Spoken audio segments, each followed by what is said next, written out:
Sejam todos muito bem-vindos a mais uma rede de oração e intercessão.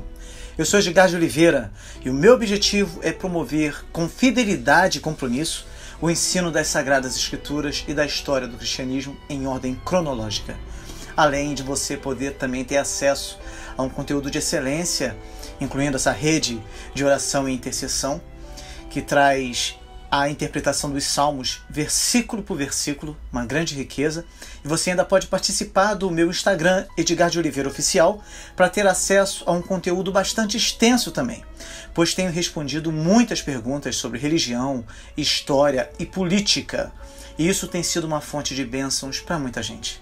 Participe, tá bom? Eu vou deixar o link do meu Instagram na descrição desse vídeo. Não deixe de conferir, pois os seus conhecimentos serão bastante aprofundados nestas áreas. Já aproveite para se inscrever aqui no canal e ativar todas as notificações no sininho para que você não perca nenhum de nossos vídeos. Isso vai te ajudar muito em sua caminhada cristã. O Salmo 58 é o segundo salmo de Davi que leva o título Não Destruas. O primeiro foi o Salmo 57 que analisamos anteriormente.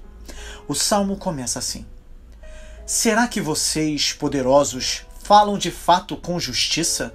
Será que vocês, homens, julgam retamente?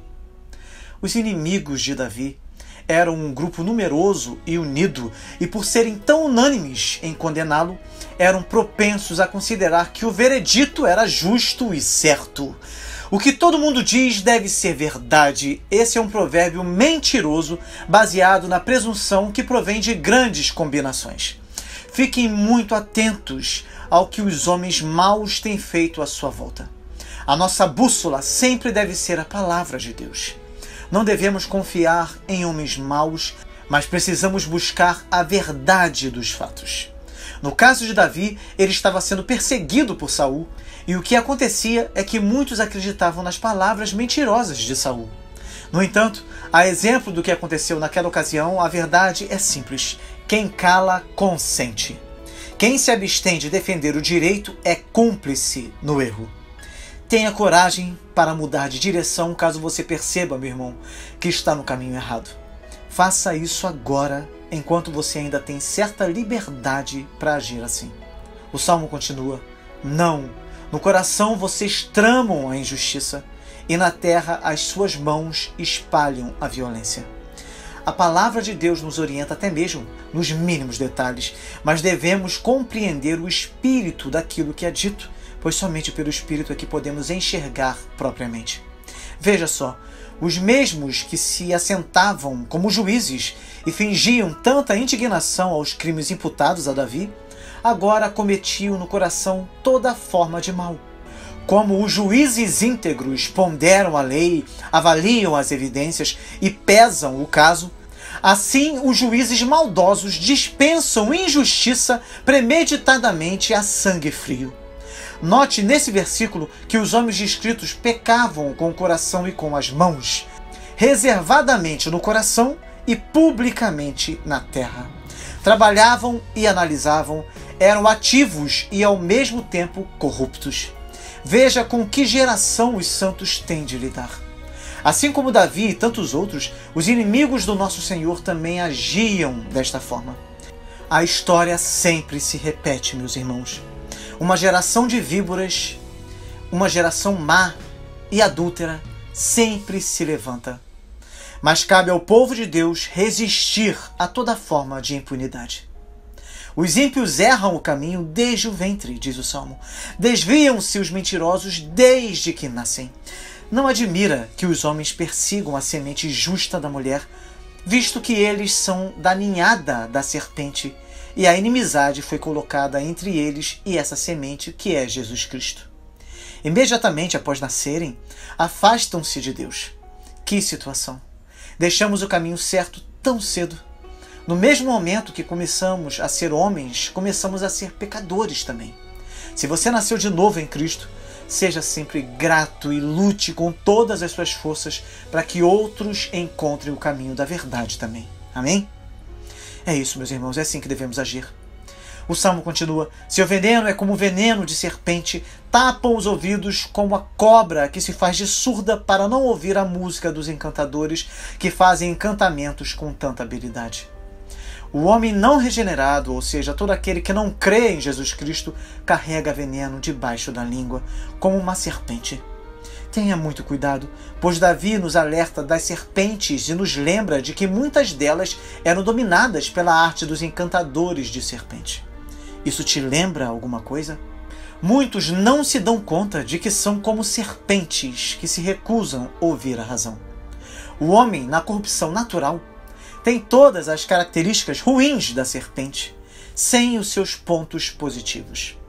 A causa do fracasso dos que não conseguem enxergar o encantador não está na música, mas em seus próprios ouvidos de pecador, e só o poder de Deus é capaz de sanar.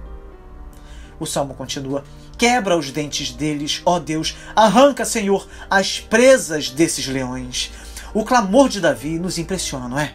Se os perseguidores não têm capacidade para o bem, que Deus os priva da habilidade para o mal, tratando-os como os encantadores fazem com as serpentes, extraindo-lhes as presas, quebrando-lhes os dentes.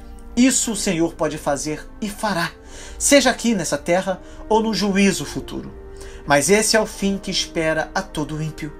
Deus não permitirá que a maldade dos ímpios triunfe. Você pode dizer amém? Esteja certo disso, meu irmão e minha irmã. O salmo continua: desapareçam como a água que escorre, quando empunharem o arco, caiam sem força as suas flechas. Todo aquele que pratica impunidade e não se arrepende, desaparecerá como águas derramadas que ninguém pode juntar. Quando eles partirem para guerrear contra o povo de Deus, as flechas e os arcos serão desencaixados, as cordas dos arcos virarão em picadinhos, os arcos serão espatifados e as flechas ficarão sem ponta. É Deus quem peleja por nós, meus irmãos. Sejam como a lesma que se derrete pelo caminho, como feto abortado, não vejam eles o sol. Que linguagem forte, não é mesmo? Como a lesma pavimenta o próprio caminho com o próprio muco, dissolvendo-se enquanto se locomove, ou como a concha é encontrada vazia, como se o morador tivesse se liquefeito, assim os maldosos comem as próprias forças enquanto procedem nos desígnios malévolos, vindo a desaparecerem. Destruir-se pela inveja e desconsolo é a porção dos malignos. Muitos são como se nunca tivessem existido. A única realização é terem trazido sofrimento para as pessoas e horror para si mesmos. Não teria sido melhor se homens como Pôncio Pilatos, Herodes, Judas Iscariotes, Hitler, Stalin e tantos outros nunca tivessem nascido? Não teria sido melhor para as mães que os deram à luz? Melhor para as terras que eles amaldiçoaram? Melhor para a terra na qual as suas carcaças pútridas foram escondidas do sol? Todo aquele que não é regenerado é um aborto. Não atinge a verdadeira forma da humanidade feita por Deus. Apodrece na escuridão do pecado. Nunca vê ou verá a luz de Deus na pureza no céu. O salmo continua: os ímpios serão varridos antes que as suas panelas sintam o calor da lenha, esteja ela verde ou seca. É tão súbita a derrota dos ímpios, é tão grande o fracasso de vida, que nunca chegam a ver a alegria. Na preparação do banquete de alegria, a panela é colocada no gancho e um monte de espinhos é posicionado embaixo. Mas antes que os espinhos sejam acesos, antes que o calor produza efeito na panela, sim, antes mesmo que as labaredas toquem o utensílio culinário, vem uma tempestade e destrói tudo. A panela é virada e os espinhos são espalhados por toda parte. Talvez a ilustração indique que os espinhos, que são o combustível, são acessos e formam chamas tão rápidas que antes de gerar calor, a fogueira se apaga, deixando o alimento cru. O cozinheiro fica desapontado, pois o seu trabalho é um completo fracasso. Tenham bom ânimo todos vocês que nasceram de novo em Cristo Jesus, pois é certo que o cozinheiro, a fogueira, a panela, o alimento e tudo mais desaparecerão, levados pelo vento para a destruição. Os justos se alegrarão quando forem vingados, quando banharem seus pés no sangue dos ímpios. Amados irmãos, o nosso chamado é para o exercício do amor. Tenham cuidado quando lerem textos como esse e não se atentarem para o contexto. Veja só, amar apenas quem nos ama não nos diferencia dos homens maus deste mundo. Esse texto está dizendo que os justos não terão participação na vingança, nem se alegrarão no espírito vingativo, pois é isso que a Bíblia nos ensina de capa a capa. No entanto, somos ensinados que a alma justa consentirá com os julgamentos de Deus e se alegrará ao ouvir a justiça triunfante. As Escrituras não falam nada sobre ter compaixão dos inimigos de Deus, algo que hoje em dia os promotores de erros gostam tanto de ostentar como o tipo mais sublime de benevolência. Não. Devemos dizer amém para a condenação dos ímpios e não ter a mínima disposição de questionar os procedimentos de Deus para com os impenitentes. Lembremos-nos do que João, o apóstolo do amor, disse a respeito. E depois destas coisas, ouvi no céu como de uma grande voz, de uma grande multidão, que dizia: Aleluia! Salvação e glória e honra e poder pertence ao Senhor nosso Deus, porque verdadeiros e justos são os seus juízos, pois julgou a grande prostituta que havia corrompido a terra com a sua prostituição, e das mãos dela vingou o sangue dos seus servos. E outra vez disseram: Aleluia! E a fumaça dela sobe para todo sempre. Apocalipse 19, versículo de 1 a 3. Amar o nosso inimigo não é de forma alguma amar os inimigos de Deus, aqueles que deliberadamente se opõem a Ele e desejam deturpar a sua palavra. E mesmo em direção a estes, jamais devemos procurar a nossa vingança, pois o dia da vingança virá e Deus será o justo juiz. Isso não cabe a nós, de forma alguma. Deus os vencerá e eles sofrerão derrota tão completa que a ruína será final e fatal. E por mais que seja difícil compreender como isso se dará, fato é que a condenação dos pecadores não arruinará a felicidade dos santos. Você pode dizer amém? O salmo termina assim: então os homens comentarão, de fato os justos têm a sua recompensa. Com certeza há um Deus que faz justiça na terra. Todo homem, por mais ignorante, será compelido a dizer: de veras, na verdade, de fato, com certeza, há uma recompensa para o justo. Se nada mais for verdade, meus irmãos, essa é verdade. No fim das contas, os tementes a Deus não serão abandonados e entregues aos inimigos. No fim das contas, os ímpios não terão a melhor parte, pois a verdade e a bondade serão recompensadas. Com a visão do juízo final, todos os homens serão forçados a ver que há um Deus e que Ele é o justo juiz do universo. Duas coisas ficarão devidamente claras no final: há um Deus e há uma recompensa para o justo. O tempo removerá as dúvidas, resolverá as dificuldades e revelará os segredos. Enquanto isso, os olhos previdentes da fé discernem a verdade agora e se alegram com o que vê. Amém, amados irmãos? Que essa palavra maravilhosa aqueça o seu coração e te dê esperança e força nesse momento em que os inimigos da luz tentam apagar a chama viva que se mantém acesa em nossos corações. Continuaremos firmes em nome de Jesus. Amém? Agora nós iremos orar. E se você ainda não deixou o seu pedido de oração nos comentários, faça isso agora. Amém? Ore comigo. Senhor Deus, os inimigos erram o caminho desde o ventre. Desviam-se os mentirosos desde que nascem. Seu veneno é como veneno de serpente. Tapa os ouvidos como a cobra que se faz de surda para não ouvir a música dos encantadores, que fazem encantamentos com tanta habilidade. Nós éramos assim também.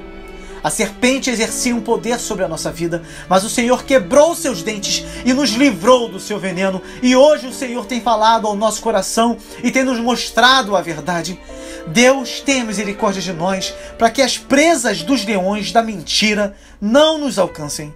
Que toda a água podre que tem contaminado a nossa nação há décadas possa desaparecer, para que haja um mover das águas do Espírito Santo sobre este Brasil. Que as flechas endereçadas ao povo que tem lutado pelo estabelecimento da democracia, lutado pela verdade e justiça, caiam em seus próprios algozes, para que os corruptos sofram os danos que desejam causar e para que a alegria do teu povo seja completa. Senhor, abençoe a nossa nação e nos una novamente. O Senhor é aquele que abre os olhos espirituais e os olhos físicos, que todo aquele que ainda não entendeu o que está acontecendo, que não consegue enxergar o que vem acontecendo há décadas em nosso país e que tem se intensificado nesses dias, possa ser desperto e junte-se na luta pela nossa liberdade. Clamamos também a Ti, Senhor Deus, agora, para que a Tua mão nos abençoe, suprindo todas as nossas necessidades. Muitos carecem de um milagre nesse exato momento, pois a situação é de extrema urgência. Atende, ó Pai, a estes que humildemente clamam por uma resposta, por uma solução, por uma bênção espiritual, emocional, material, enfim. Somente o Senhor pode atender de maneira precisa as nossas demandas. Que as nossas famílias sejam unidas novamente em Teus propósitos. Que haja muita alegria e paz em nossos lares, mesmo em meio a tanta divisão ideológica e de opiniões. Senhor, sabemos que não há nada impossível para Ti e que em todas essas coisas o Senhor tem um propósito em nossa vida.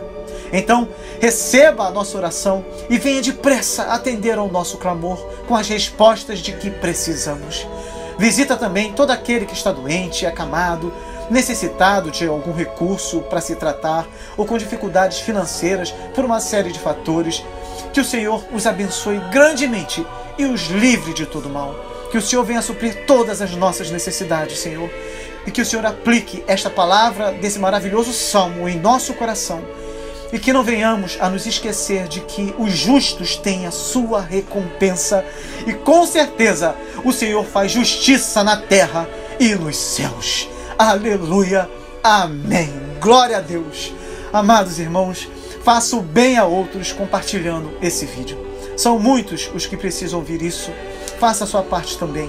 E se você ainda não é inscrito aqui no canal, se inscreva agora, deixe o seu like e o seu pedido de oração para que eu possa orar por você e que outros possam orar também. Que Deus te abençoe muito e até o próximo vídeo com a graça de Deus.